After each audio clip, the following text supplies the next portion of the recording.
and a warm welcome to Mlc Tv News Hour. I am Sharifatun Mohammed. The headlines. President Muhammadu Buhari clocks 79. KOGI State Governor YAHAYA BELLO commended for his leadership style.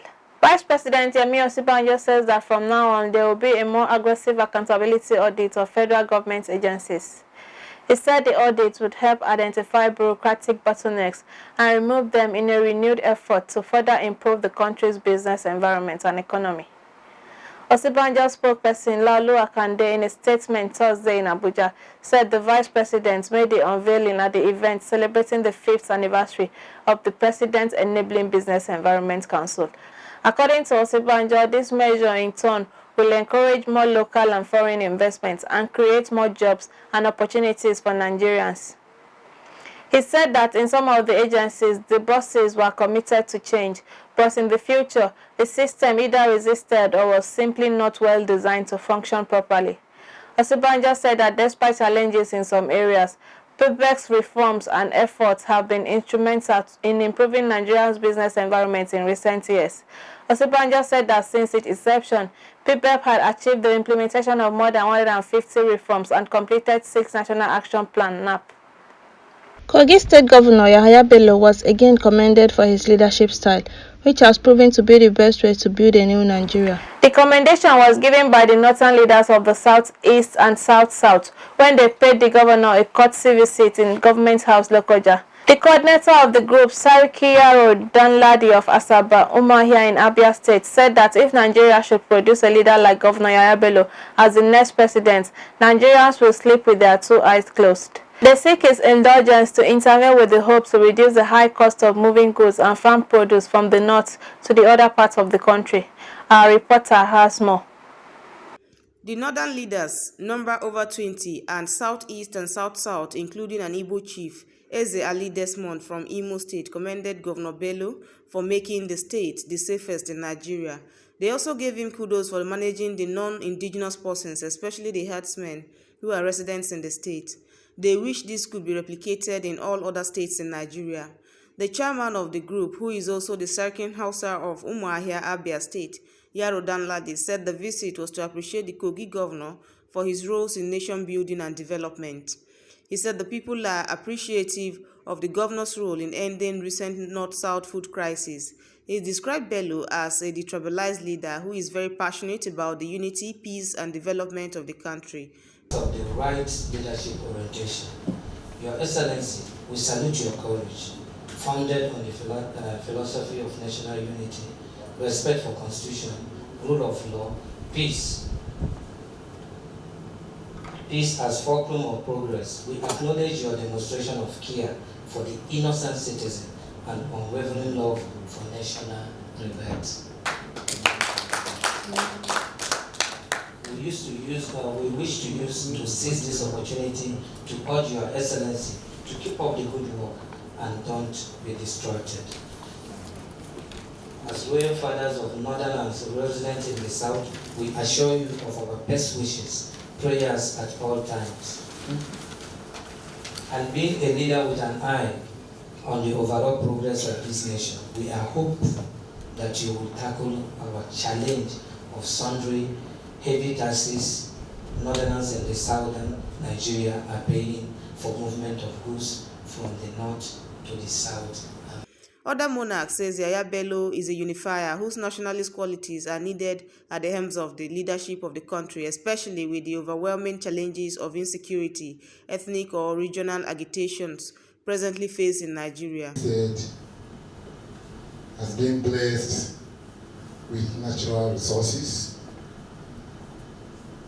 likewise human resources. I'm talking about intellectuals. I think if we say KOGI State has the highest intellectual, we will not make any mistakes. Because if you will go today to our various institutions, very hardly you will come across any institution without KOGI student and having a very remarkable record. The delighted governor Bello appreciated them and said whatever was being done to maintain peace and order, unity and togetherness and ensure the elimination of discrimination along ethnic lines were simply steps in the footprint of forefathers who preached unity and peaceful coexistence before now. That has been the force that has kept us together. That is the heritage of the good people of Kogi State. That is the heritage we of Kogi State inherited. I specifically, that is what we have inherited. And it is not by coincidence, it is divine that this country, Nigeria, was consummated here in Lokoja, Kogi State. The governor noted that the North was known for quality leadership with a sincerity that allowed the region to experience peace, revealing that the current realities of the security situation in the North were the results of some self-seeking leaders. He called for a rebrand of minds. If in the name of politics we continue to drag ourselves down and we value no humanity any longer except monetary and worldly things, then we'll have a long way to go. On making Kogi State habitat for other tribes, Governor Bello said it is always better to accommodate one another despite the differences. He said one of the benefits of such an open-door policy was the increase in population and voting power. Before this particular embargo, there was this particular incident where Northerners were giving the Igbos quick notice in the North. We raised from this unifying center to call on the Igbos that may be quitted from the North to settle here in Kogi State. Some of them came and they settled here. They are living their lives. Also, when certain crises erupted, and a lot of Fulanis and Hausas and all Northerners were being manhandled, killed, and destroyed, their properties being destroyed in the South, we called on them to come back, to come to Lokoja here and settle and live their lives. They are here in their numbers. And that is equally accounting for why any criminal that will come in their numbers will return back in their zeros.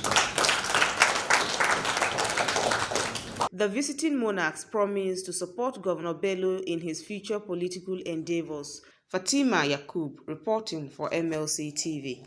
The President Muhammadu Buhari celebrates 79 years in faraway Turkey.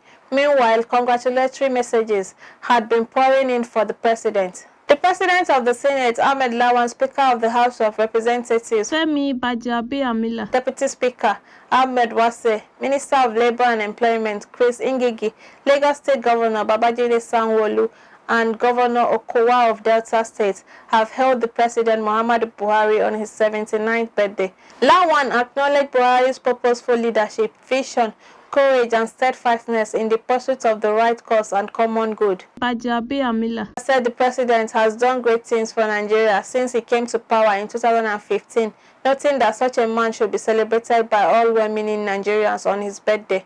An umbrella body of the Yoruba Self-Determination Group known as Ilana Omo Odua sent birthday greetings to the President as he clocked 79 and wished Buhari everything he had done for the people of the Southwest Zone. Kogi State Governor Yahaya Bello greeted President Buhari on the occasion of his 79th birthday anniversary. Governor Bello is an APC governor who prayed for long life and wisdom for the President. The governor said, "Happy birthday to the President of the most powerful black nation on earth, President Muhammadu Buhari." He noted that he, Yahaya Bello, the executive governor of Kogi State, on behalf of his family, the people and government of Kogi State, congratulate the father of the nation, President Muhammadu Buhari, on the occasion of his 79th birthday. Governor Bello explained that he has served the nation with vigor and unquestionable commitment. He has remained an icon for good governance and transparency.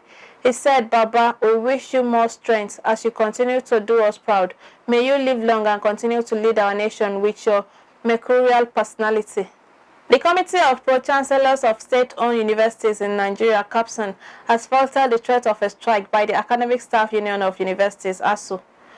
The committee described the notice as ill-advised and insensitive to the plight of the students and their sponsors, who will have to bear the brunt. While appealing to the union to jettison the idea of embarking on a fresh strike action, it, however, appealed to the Nigerian government to ensure adherence to the extant law guiding labor relations in the university, particularly the provision of no work, no pay, should the lecturers insist on a decision to down tools. The lecturers' union had, during the week, in statements issued by its various zones after their meeting, hinted of a possible shutdown of the university system nationwide, accusing the Nigerian government of insincerity and poor commitment to the various memoranda of understanding and actions reached with the union.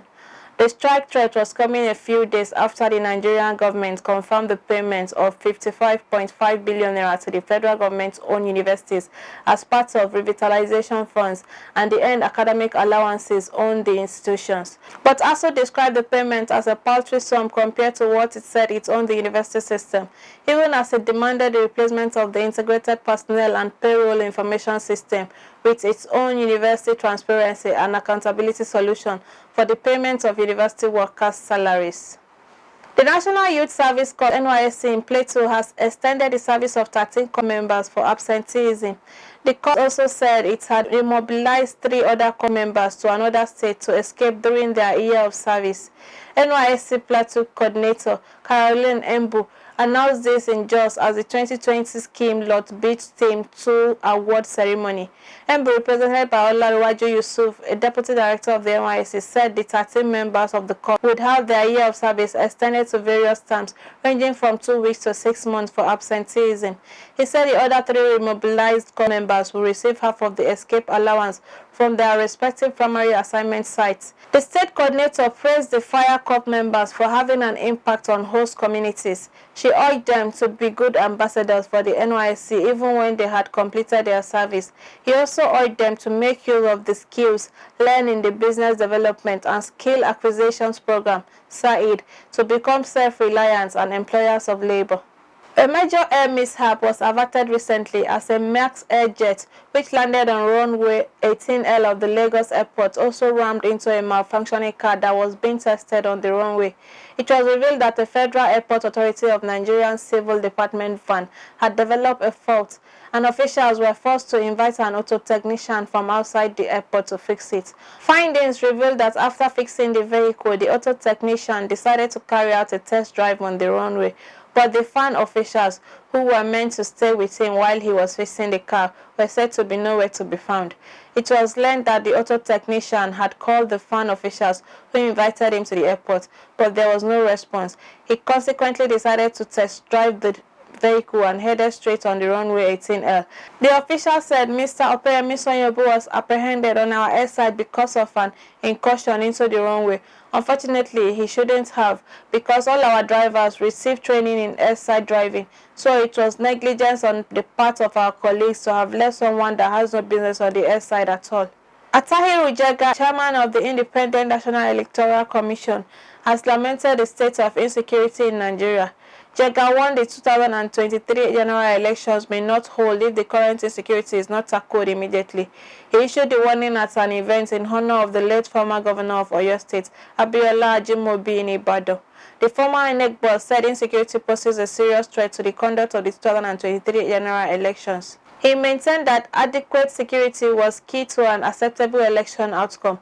According to Jega, unless elections are conducted in an environment that is peaceful and secure, its integrity and even the legitimacy of the outcome of the election will be questioned. Chief Whip of the Senate, Orji Uzor Kalu, has called for rescheduling of the ruling All Progressive Congress (APC) National Convention slated for February 2022. He alleged fears of a collapse and an unmitigated injury the party could sustain if the national chairman of Caretaker Extraordinary Convention Planning Committee of the APC, Governor Maimala Buni, goes ahead with the convention in February. In a letter he wrote in Abuja, which he addressed to President Muhammadu Buhari and the national leadership of the APC, Kalu identified 3 challenges that must be urgently addressed before the convention, which are election of National Working Committee (NWC), party crisis at state level, and the 2023 presidential zoning.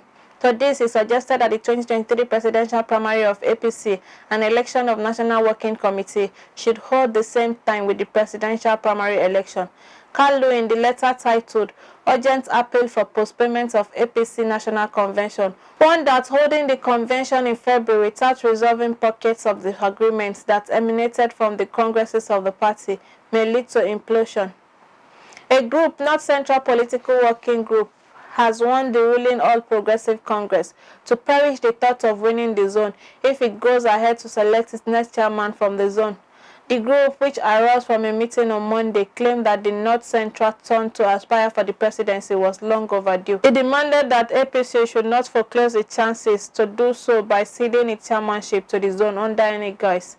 According to them, there was no logical or just reason for the alleged scramble by parties to saddle the zone with chairmanship position, if not a conspiracy to clear the way for the emergence of occupants of the top posts from the other zones. The North Central has produced more chairmen of ruling political parties than any other geopolitical zone since 1999, and all we have to show for it are larger-than-life dynasties of a few families and no tangible development attracted to the region by any of them.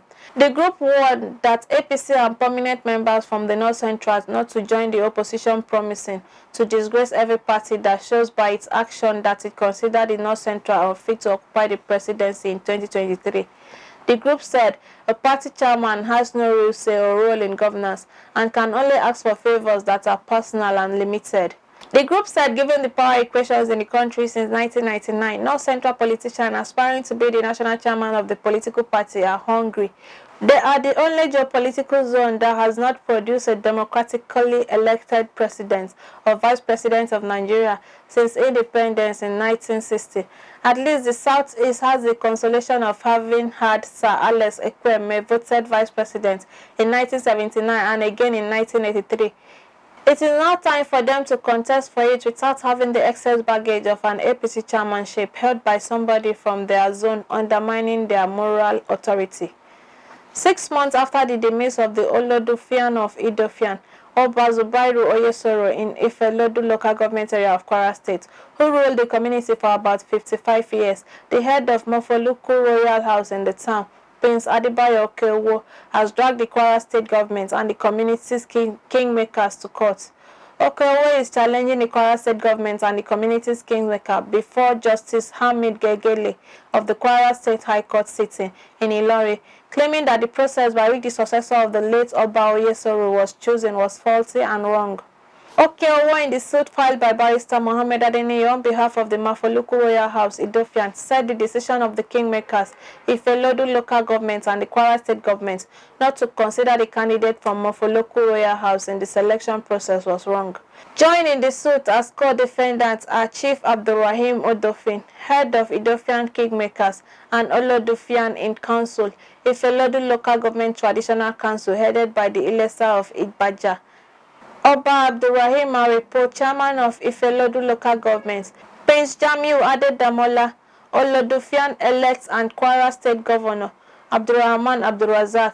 He prayed the court to declare that the purported election of Prince Adedamola as the Olodufian elect by the kingmakers without considering the candidature of Prince Suleiman Oyewole, who was the candidate of Mafoluku family, was wrong, illegal, and abuse of privilege and against the tradition of the people of Idofian.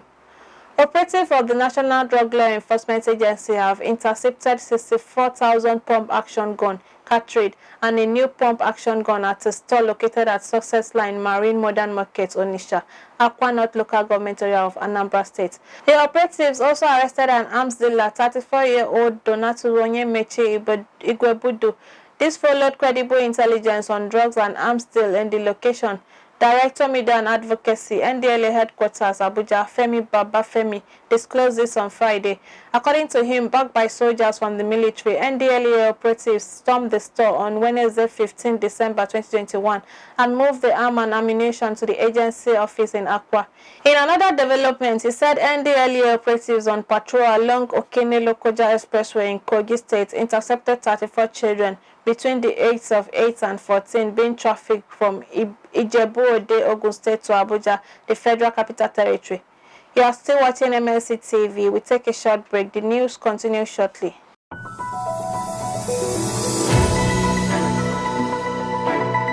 Mlc TV Online is here.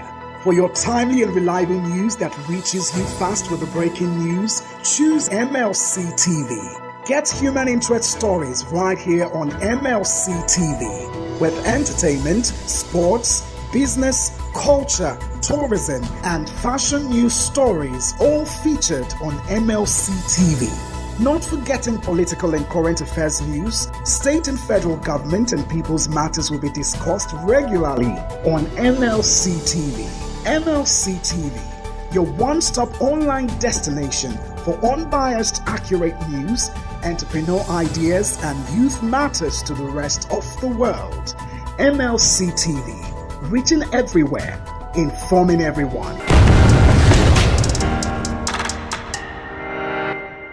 Now to our foreign news. At least 27 people are feared to have died after a fire broke out in a building in downtown Osaka, Japan. Public broadcaster NHK said police are investigating whether the blaze was started deliberately. Public broadcaster NHK said. Reports said that the victim suffered cardiopulmonary arrest, a term often used in preliminary reports before a death is officially confirmed. All of those feared dead were reportedly in a psychiatric clinic in the 4th floor of the building, located in a busy commercial and entertainment district. Some people were evacuated from the building by fire crews using ladders. The blaze was successfully extinguished within half an hour after it burned across an area of approximately 20 square meters. 215 square feet. No damage has been reported to other floors within the building or any neighboring properties. The World Health Organization has appointed a Nigerian, Dr. AYOADE ALAKIJA, as the Global Health Agency's special envoy for the Access to COVID-19 Tools Accelerator. World Health Organization Director General Dr. Tedros Ghebreyesus announced the appointment in a statement on Thursday. ALAKIJA joins former Prime Minister of Sweden, Carl Bildt, who is current special envoy for Act A in this role. In her capacity as special envoy, ALAKIJA will help lead the collective advocacy for the Act Accelerator, mobilizing support and resources so it can deliver against its new strategic plan and budget that was launched on 28 October 2021, and ensuring that the response is characterized by accountability, inclusion, and solidarity. Ghebreyesus also said she will support the leaders of the Act Accelerator's 3 product pillars, including vaccine, test, treatment, and cross-cutting connector, consult widely on the work of the Act Accelerator, advise the Director General, Act Accelerator principals, and stakeholders on emerging issues, and representing the Act Accelerator in key national and international fora. ALAKIJA, a medical doctor with a master's degree from the London School of Hygiene and Tropical Medicine in Public Health and Epidemiology, was formerly a chief humanitarian coordinator for Nigeria. While based in Fiji, she worked closely with the World Health Organization and UNICEF to design, coordinate, and implement national health and behavioral surveys across the Pacific region.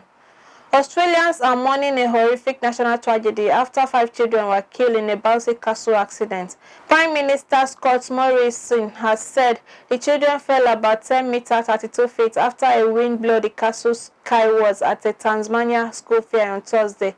Police identified the victim as 11-year-old Addison Stewart and 12-year-old Zane Mello, Jane Sheehan, Jelila Jane Marie Jones, and Peter Dodd.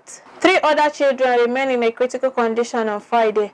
Another injured child has been discharged from the hospital. Peter Dodd's aunt Tamara Scott wrote the young boy was full of life and adventures. An aunt of Addison Stewart, Meg Annie, said she don't even know what to write at this stage. Everyone is devastated. She was also such a sweet, kind old soul.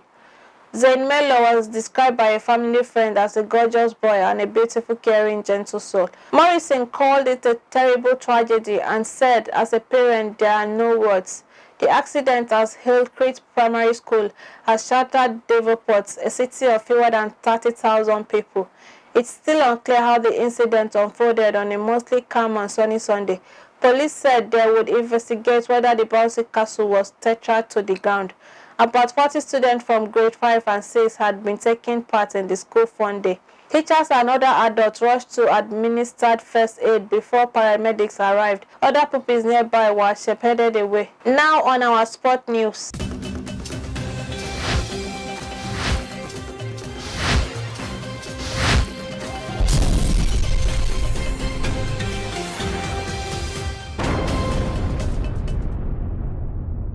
Four matches in the Premier League scheduled for this weekend have been postponed after a host of clubs suffered COVID-19 outbreaks. It follows the news that Manchester United clash with Brighton and Hove Albion was called off on Thursday. Southampton against Brentford, Watford vs Crystal Palace, Norwich game at West Ham United and Everton's encounter with Leicester City have all been called off. The Premier League announced earlier today that it intended to continue with the current season despite calls for a fire break. But in a statement, the league was forced to explain the four further postponements, mostly related to an insufficient amount of players. The board has agreed to postpone the matches after assessing individual club requests. The Nigeria Football Federation is yet to reach a decision on whether the Super Eagles will camp ahead of the 2021 African Cup of Nations tournament in Cameroon. Point Sports Extract has learnt. The Eagles, who will be making their 19th appearance at the 33rd edition of the tournament, which holds from January 9th to February 6th, finished top of Group L with 14 points from 6 games. Prior to coach Jonathan's sack, the Eagles, under the Franco-German, were built to begin camping on December 28th in Uyo. But since his departure, the Federation is yet to decide on a camp for the team. The weather condition in Garua is 32 degrees Celsius, just like in Lagos, Abuja, Edo, Delta, Akwa Ibom, and some parts of the northern region of the country.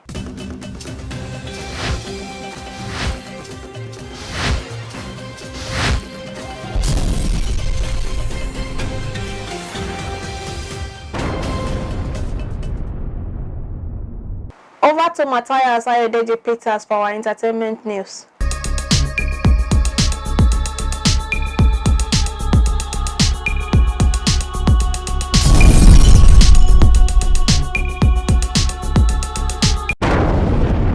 On entertainment news today, American rapper Megan Thee Stallion is the latest celebrity to join the fast-increasing train of Netflix first-look partnership deals. The 26-year-old rap star who recently graduated university signed the partnership deal that will see her produce exclusive content, including shows, for Netflix. Reacting to the news, Megan said in an interview, "I have always had a passion for telling creative and entertaining stories, so I am thrilled about the partnership with Netflix. Venturing into production is the next step in my journey as an entrepreneur, and I can't wait to bring all my ideas to life and for my artists to watch," she added. Megan is a multi-talented creative force who has consistently made a mark on culture. She's always growing and evolving as an artist, and we are thrilled that she's making a home at Netflix for the next chapter in her journey, said Tracy Pacosta, Netflix head of comedy. Still on entertainment news from Africa, Stars has confirmed the production of a new drama project in collaboration with 50 Cent G Unit Films and Television and MUHAMMADU's Ebony Live Studio. The project, titled Queen Nzinga, will be set in 17th century Angola and follows the coming-of-age story of fearless warrior Queen Nzinga. According to history, Nzinga, who became the first female ruler, waged a 40-year guerrilla war against the kingdom's formidable enemies and the cruel subjugation of her people by Portuguese slavers. In the lead role as Nzinga is star actress Yetide Badaki, American Gods, who doubles as the show co-executive producer alongside 50 Cent, Abudu, and Stephen A. The Knight. "If you like the movie 300, you're gonna love this," said 50 Cent on the series. Confirming the production, Abudu said, "The continent of Africa has a treasure trove of stories that are yet to be told. Queen Nzinga is a story that I have wanted to tell for a long time, so when Ebony Live Studios finally found a home for the project at Stars and Lionsgate, it was a dream come true. We are happy to be at the forefront of forging this new partnership with such an incredible team of creative, because it's truly about sharing our local stories with a global audience, stories that are historical, authentic, and progressive. It has been a long-held dream of mine to bring the story of Nzinga to the screen. Our courage, determination, and passion resonated from the moment I laid eyes on historical dictation of the legendary Queen," Badaki revealed.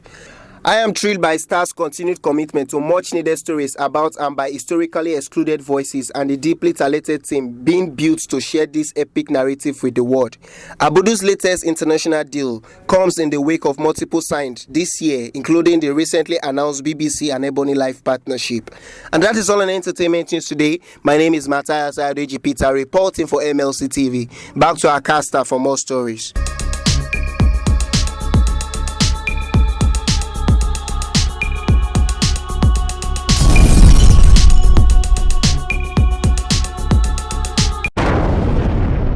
Thank you, Matthias.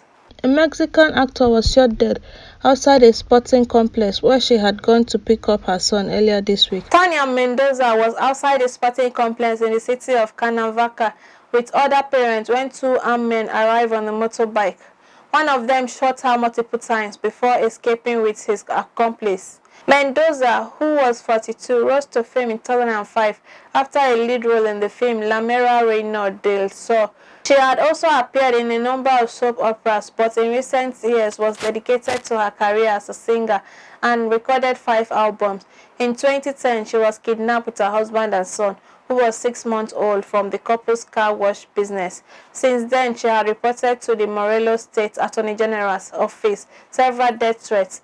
It is not yet clear who was behind Mendoza's murder or any possible motive. After the shooting, police carried out an operation in search for the suspects, but no one was arrested. The Attorney General office told the news agency the news would be investigated as femicide, although no details were given. Ethiopia East Local Government Council, led by Victor Ofo-Bukweta, has lost a chancellor to the cold hands of death.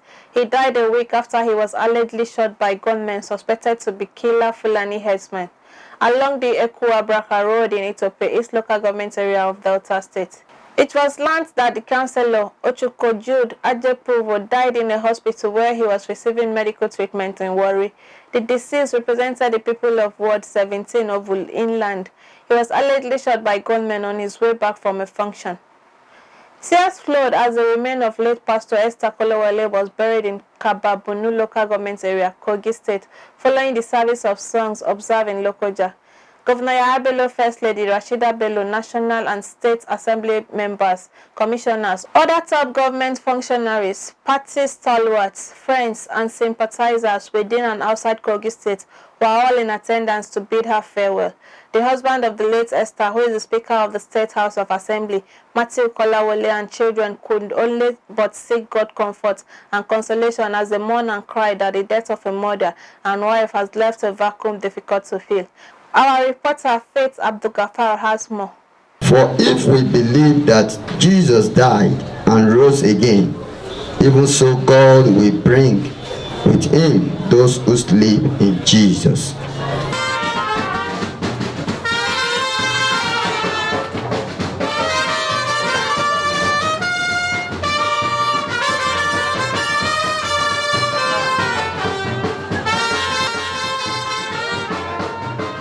And the remains of late Pastor Onyinoiza Esther Kolowole was committed to Mother Earth.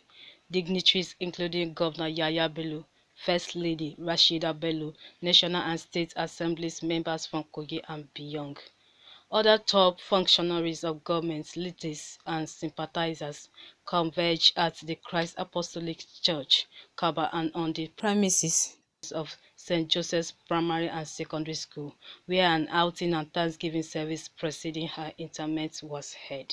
Okene chairperson, past and present, members of the State House of Assembly and wives expressed their condolences, called on wives to be their husband's supporters. And my advice to the women is that we should just be following our husband's steps in any condition, whether good or bad. Even in the Bible, they say there's a time to be born and a time to die. This is our own time to die. As painful as it is, we have to accept the fact that this is the appointed time for her.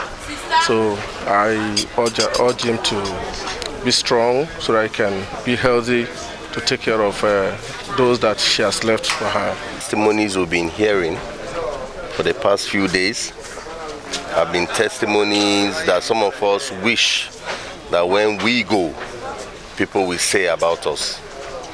She was a wonderful woman. She touched lives. I pray that the Speaker, Right Honorable Matthew Kolawole, will be strong and will get closer to God. Because at the end of it, all of us will die. A great woman, and she will be greatly missed. Her kind of wisdom and understanding of ruling a home, I wish I can have a little of it. And she has been an advisor, a mentor to me and all of us as assembly wives. She makes sure she keeps everybody happy and all that. May her soul rest in peace. They said her departure left a vacuum that will be difficult to fill. Mrs. Esther Kolawole will always make sure we, the members' wives, are always settled with our husband at home before coming for any program or any program we are going to at all. And that is always our advice for us. And that is why we are all succeeding and our husbands are all succeeding in this government. She's a very humble and kind person. She's ready to carry the whole world in her back if she could. She's so loving and caring. I've never seen such a person. Most time I just feel like I want to be like this woman. Praise the Lord. But we all are different. She's a very caring mother. To her husband, the Speaker of the House of Assembly, Matthew Kolawole, it is a pain that will never get healed except God comforts him. I will miss everything about her. My wife is a very wonderful woman, like I said. She's been very supportive, particularly in the area of prayers. She coordinates my home while I'm busy with my political or legislative work. And as you can see, the women are beside me. She leads them just the way I lead the men. So it's very sad. But however, I believe I take solace in Jesus Christ because we're born to die. On the day we are born, it is equally the same as if we are dying the same day. So we are carrying the body of Christ. My consolation here is she died a faithful woman. She died a very courageous woman. She died a woman that is vicious. She's a person that will always wake all of us up home in the house. Let us pray. And she has passed so many responsibilities back to me. My mom was a virtuous woman and she respected her husband as a wife, and as a mother she was always there for her children. As a church member she was always attending every service. As a politician she was available for her people. Kolawole revealed his last moments with his wife. He said, before she passed on, she called on him and said, "My husband, God sent me to you, as it is difficult for a camel to pass through the eye of a needle. So it is for the rich to make heaven. I want you to return to your full pastoral life." Governor Bello, who sympathized with the Speaker and family of late Esther, noted that the testimony of a life well spent through her charitable donations and good works on earth should challenge everyone towards living a good life worthy to be remembered. Zainab Esther Kolawole have come to this world, lived and contributed her own, and he is with the Lord right now. Just like speakers, upon speakers, pastors, and all other clergymen have always said, but when we are gone, what are we remembered for? And today we are remembering our sister for the good work in doing she did, including all the charities, those known to us and those unknown to us. May her soul continue to rest in peace. He encouraged the people of Kogi to maintain peace and unity, saying the state remains the safest and that any security challenge will not last under his watch. I want to assure you that these criminals, the kidnappers and the armed robbers will not escape. they will not escape justice. KOGI remain an abomination. KOGI remain a hotbed for the criminals. It is not a place for the criminals.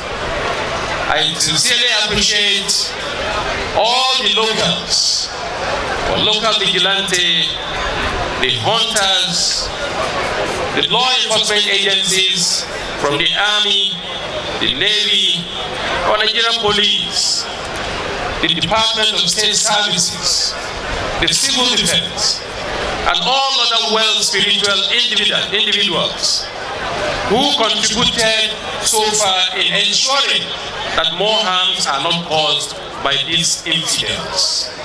As I speak with you, we are on their hot chase. They will know that they may come in their numbers. And I repeat, they may come in their numbers, but they will return back in their zeros. He urged the Speaker and children to sustain the legacy of late Pastor Esther's good works, piety and charity for which she is being known and celebrated. Pastor Esther died on the 5th December 2021 in a Lagos hospital of an illness. She was aged 50. Faith Abdulgafar reporting for MLC TV. And that's today's news package. Join us tomorrow via the same channel.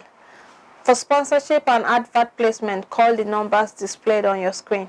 Or visit our social media handles, Facebook MLC TV, Instagram MLC TV 2021, YouTube Mlc Tv. I am Sherifat Mohammed. Thanks for staying with us.